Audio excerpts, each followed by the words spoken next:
자, 이번 시간에는요, 우리, 자, 몇 페이지인가요? 자, 정치 권력과 법치주의. 23페이지네요. 정치 권력과 법치주의에서부터 보도록 하겠습니다. 자, 여기에서 여러분 중요한 거는요, 상대적으로 더 중요한 것은 여러분 정치 권력보다는 이 법치주의가 중요합니다. 법치주의가, 이 법치주의를 중심으로 여러분들이 정리를 해주시면 되겠습니다. 되셨죠?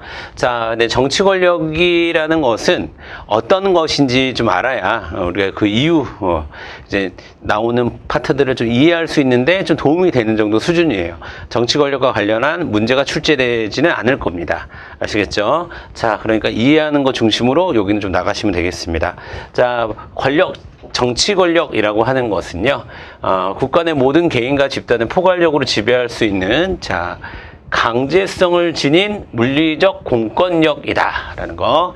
첫 번째, 해도 되고 안 해도 되는 게 아니라 강제성을 지녔다라는 겁니다. 따라야 한다라는 거죠. 그 다음에 두 번째로, 물리적이라고 하는 것은 사람의 신체나 재산에 실력을 행사할 수 있다는 얘기입니다. 그리고 그 권력은 어떤 사적인 권력이 아니라 공적으로 형성된 권력이다 라는 의미에서 우리가 정치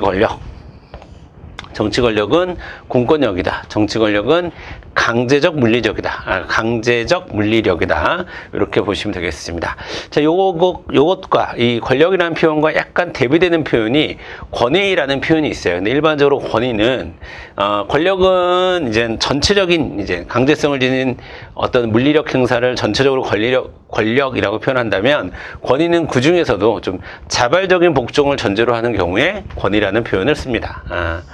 자발적인 복종을 의미할 때는 권위를 쓴다. 이것과 살짝 구별되는 개념이다 정도로만 이해를 하시면 되겠습니다. 자, 그 다음에, 자, 권력에 대해서 막스 베버가 이야기한 부분이 있고 맥키버가 이야기하는 부분이 있는데, 요건 여러분 그냥 읽어보셔도 되겠습니다. 그 밑에는 권위도 마찬가지고요. 자, 정치 권력의 특징으로 바로 넘어가도록 하겠습니다. 자, 여러분 정치 권력은, 자, 포괄적이라는 특징이 있어요. 그러니까 누군가에게는 적용이 되고 누군가에게는 적용이 안 되는 게 아니라 모든 사람을 대상으로 적용되는 것을 우리가 정치 권력의 특징이라고 얘기를 합니다. 그리고 물론 정치 권력이 가장 강력한 힘이죠. 그래서 이 정치 권력을 가지기 위해서 정말 많은 사람들이 무단히 노력을 하고 있죠. 그렇죠? 선거 때뿐만 아니라 선거 때는 그 노력이 극심해질 때고, 평상시에도 여러 이제 정치 활동을 통해서 권력을 잡기 위한 노력을 하죠. 그다음에 두 번째, 국가가 독점적으로 행사한다라고 하는 겁니다. 그러니까 국가가 아닌 집단이 정치 권력을 가질 수는 없다라는 의미겠죠. 자, 그리고 합법적이다. 강제력은 법에 아무리 정치 권력이라 하더라도 그게 법을 어기면서 혹은 법 밖에서 권력을 형성하거나 행사할 수 없다, 이런 뜻이고요. 그리고 우리 국민들에게는 이게 강제력이기 때문에 복종해야 될 의무가 있는 거죠. 그 다음에, 자, 그리고 지속된다. 이게 무슨 말이냐면, 권력이라는 게 항상 지속되나요? 그 얘기가 아니라, 권력이라는 건 지속되지만 그게 A 정당이 가질 수도 있고 B 정당이 가질 수도 있고 보수 세력이 가질 수도 있고 진보 세력이 가질 수도 있고, 즉 그 권력이 현재 어디에 있느냐와 상관없이, 즉 권력의 소지와 상관없이 권력이라고 하는 그것은, 정치 권력이라고 하는 그것은 지속될 수밖에 없다라는 의미에서 이렇게 표현하는 겁니다. 자, 그 다음에 정치 권력이 그러면 과연 정치 권력이 국민들의 삶에 도움이 될 수 있는 것도 있고 도움이 안 되는 것도 있겠죠. 도움이 되는 것들, 그 차이는 얼마나 정당성을 가졌느냐의 차이가 될 것입니다. 그래서 정치 권력은 정당성을 확보하기 위해서 노력을 하는데요. 자, 그런 노력들을 이런 과정으로 한다 정도로만 여러분 읽어보세요. 여러분, 이건 제가 굳이 설명하지 않아도 여러분이 읽어도 충분히 이해하실 수 있는 부분이 되겠습니다. 그 다음에, 그리고 뭐 제가 이 정도로 얘기했으면 시험에 나오지 않는다는 얘기입니다. 자, 그 다음에 저항권, 시민불복종과 저항권도 한번 읽어보세요. 이렇게, 불복종이라고 하는 것, 저항권 행사는 이런 방식으로 진행이 된다라는 것도 보시면 되겠습니다. 쭉 읽어보세요. 자, 그 다음에, 그러니까 이런 거죠. 그러니까 시험 여러분이 공부를 쭉 연속성 있게 해나가기 위해서는 필요한 내용이긴 한데 시험의 출제 포인트로 봤을 때는 그닥 중요하진 않은 내용이고 또 여러분들이 이것을 이해하는데 어렵지 않은 부분이라서 제가 교재에는 넣었지만 여러분들에게 읽어보시라라고 얘기하는 부분입니다. 그렇게 이해를 해주시면 될 것 같고요. 그 다음에 이제 법치주의입니다. 여기가 중요합니다. 여기가 법치주의. 자, 여러분 법치주의라는 개념부터 먼저 좀 잡고 가면 법치주의라고 하는 것은 자 국가 적용을 법 우선의 원칙에 따라 행한다. 여기 부분 법 우선의 원칙으로 따라 행하는 것을 우리는 법치주의라고 이야기를 합니다. 되셨죠? 자, 그리고 이제 그 법치주의의 종류가 나오거든요. 여기서부터 이제 본격적인 시험 문제입니다. 여기는 좀 정리를 해드리고 시작하도록 하겠습니다. 자, 보겠습니다, 여러분. 자, 볼게요. 일단 법치주의라는 것은요. 자, 매번 같은 실수를 반복합니다. 그죠? 자, 법치주의라고 하는 것은요. 자, 네, 법치주의라고 하는 것은 자, 법치주의라고 하는 것은 일단 뭐의 반대말이냐면요. 법치주의라고 하는 것은요, 여러분. 법치주의라고 하는 것은 자, 일단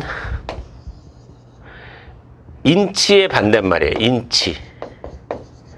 자, 인치라고 하는 것은 법치주의라는 것을 한마디로 얘기하면 법으로서 통치한다 이런 뜻 아니겠습니까?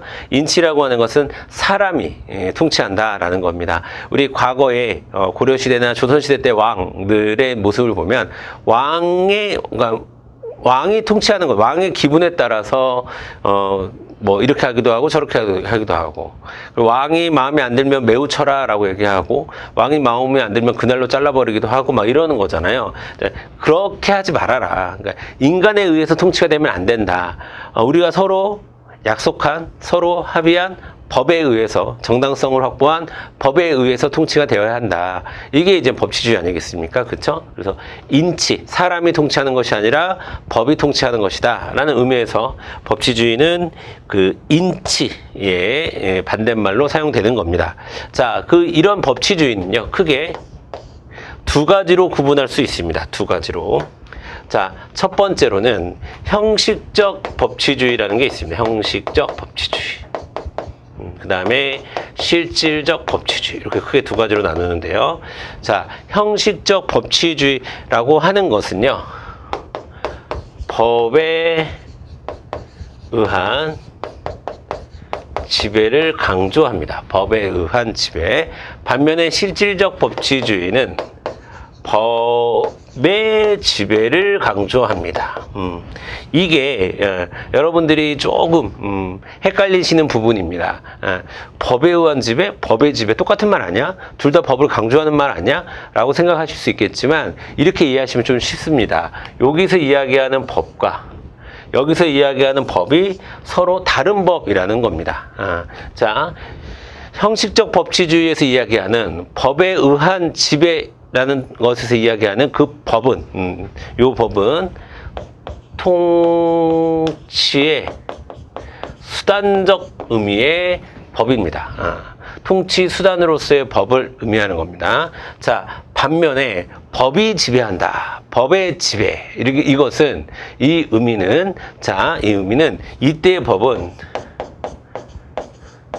정의를 실현하는 목적으로서의 법을 의미하는 거예요. 지금 법에 지배할 때의 법과 법에 의한 지배라고 할 때의 법이 다른 법을 이야기하는 거다 라고 정리를 하시는 게 좋습니다. 자, 그래서 여러분 형식적 법치주의에서는 여러분 실제로 제정된 법, 그걸 우리가 실정법이라고 얘기합니다. 현실에서 제정된 법, 지금 만들어진 법, 그러니까 지금 만들어진 법이 중요해. 지금 만들어진 법의 옳고 그름은 따질 필요 없어. 일단 만들어진 법은 무조건 따라야 돼 라는 의미입니다. 그래서 실정법을 강조합니다. 실정법을 강조하고 이 실정법을 강조하는 문구가 있죠. 그래서 이들이 많이 사용하는 말 중 하나가 소크라테스가 했다고 얘기하는 악법도 법이다. 자, 악법도 법이라는 거예요. 그러니까 악법도 실제로 만들어진 거라면, 제정된 것이라면 그 법은 따라야 한다 라고 보는 거예요. 반면에 법의 지배를 강조하는, 정의와 목적으로서의 법의 지배를 강조하는 실질적 법치주의는요, 자, 실적법보다는 자연법을 상대적으로 강조합니다. 자, 자연법을 강조한다는 얘기는, 자연법은 국가를 구성하기 이전에, 자연이란 말은 국가를 구성하기, 우리 사회계약서를 하면서도 말씀드렸죠. 국가를 형성하기 이전에, 사회를 구성하기 이전에 원래부터 인간의 세계에서 적용되는 법을 자연법이라고 얘기하는 거고, 그 권리를 자연권 이렇게 얘기하는 거고, 그 상태를 자연상태 이렇게 얘기하는 거죠.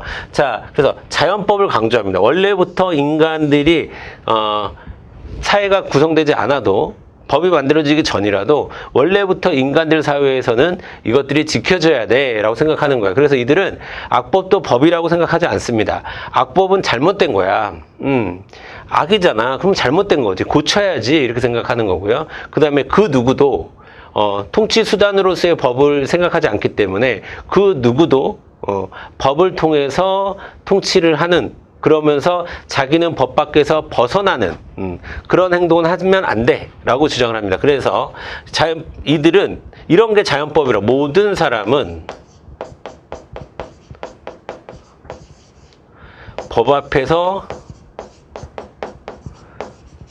평등하다, 이런 게 원래서부터 있었던 거야. 모든 사람, 그러니까 실제 법에서 이런 규정이 없다 하더라도 이런 것들은 지켜줘야 되는 거야. 모든 사람은 법 앞에서 평등하는 거야. 여기서 모든 사람은 뭘 얘기하는 거예요? 모든 사람은 지배자, 통치자를 포함해서, 그 얘기는 통치자도 법 앞에 평등해야 돼. 통치자도 법을 지켜야지 함부로 정당성 없는 통치를 해서는 안 돼. 이렇게 얘기를 하는 거예요. 아시겠죠? 자, 그래, 그런 의미가 있고요. 그래서 요거를 이렇게도 표현하기도 합니다. 그래서 형식적 법치주의는 합법성만을 강조하고, 법의 합법성만을 강조하는 반면, 실질적 법치주의는 합법성뿐만 아니라 정당성까지도 추구한다. 이렇게 우리가 정리를 하는 거죠. 아시겠죠? 자, 이 정도로 깔끔하게 일단 여러분들이 머릿속에 정리가 돼 있으셔야 되고요.